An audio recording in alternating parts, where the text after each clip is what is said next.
Это актуальное интервью в студии Сергей Михедов. Здравствуйте. По мнению экспертов, антироссийские санкции могут стать стимулом для реализации потенциала малого и среднего бизнеса. Какие сферы предпринимательства в регионе испытывают сейчас трудности, а какие, наоборот, могут расширить свои возможности? В нашей студии Ольга Григорьева, предприниматель, член Общественной палаты Республики Саха-Якутия. Ольга, здравствуйте. Здравствуйте. Какова на сегодня доля вклада предпринимательства в развитие экономики республики?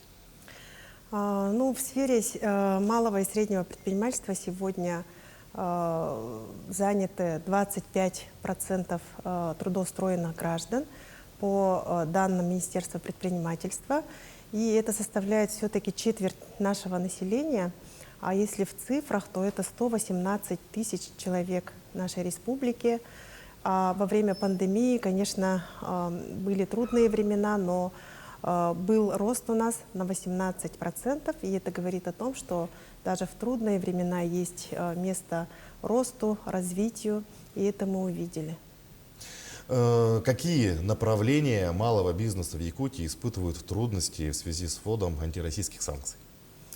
Да, сегодня, конечно, против России введены беспрецедентные санкции, и это испытываем мы не только по нашей Якутии, да, но и по всей России. И их влияние мы чувствуем на себе, потому что сегодня встал вопрос приобретения сырья. И, конечно же, мы не отчаиваемся, потому что все-таки понимаем, что нужно теперь развивать и местное производство, и в сфере торговли у нас нужны очень большие изменения. И, конечно же, мы видим, что по всей экономике страны сейчас уже разрушены все базовые принципы экономики, поэтому тут нужно вводить новые программы развития. И мы все, общественность и министерство наше предпринимательство, и на уровне Мишустина делает все для того, чтобы мы, о развитии говорить, возможно, и не приходится, но чтобы мы оставались на плаву. В каком направлении малого и среднего бизнеса имеется потенциал к росту?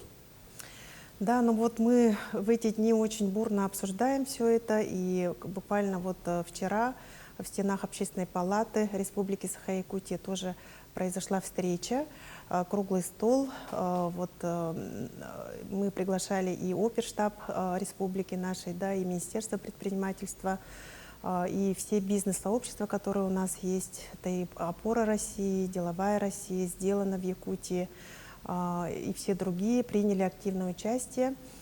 Порядка 85 человек приняло участие. Это очень хороший, большой показатель.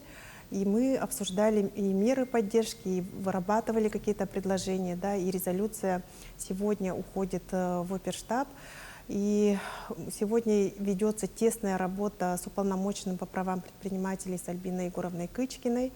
И мы видим все-таки то, что есть тенденция развития именно местного товаропроизводства. И, конечно же, в сфере торговли есть хороший потенциал, потому что уходят крупные наши ритейлеры, да, крупные магазины закрываются с участием импортных партнеров.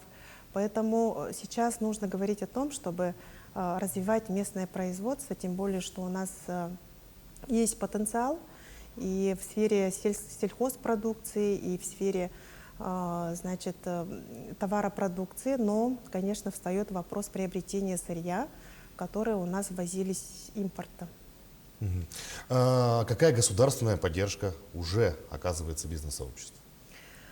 На сегодняшний день Фонд развития предпринимательства уже работает в полную силу по предоставлению льготных займов.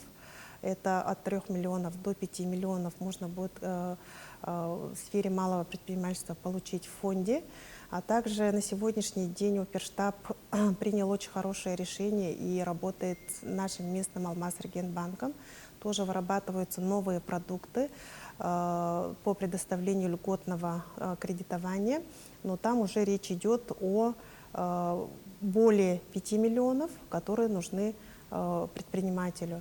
А также, конечно, сохраняются запреты на закрытие счетов, на какие-то проверки, да, И в этом направлении Министерством предпринимательства по сегодняшний день вырабатываются новые предложения и в адрес Российской Федерации, да, и конечные уже решения мы увидим на следующей неделе. Насколько мне известно, есть какие-то послабления по налогам, может быть, что об этом? Да, по налогам тоже. Вот сейчас у нас уже подходит в апреле оплата по всем налогам. И тоже с налоговой у нас ведется работа координационным советом при главе Республики Саха-Якутия.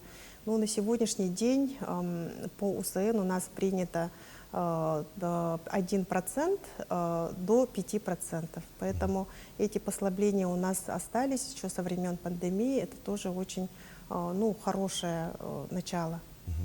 Ольга, спасибо, что нашли время, пришли к нам, ответили на наши вопросы. Желаем вам дальнейших успехов в вашей работе и деятельности. Спасибо большое. Вы смотрели актуальное интервью. Оставайтесь на нашем канале.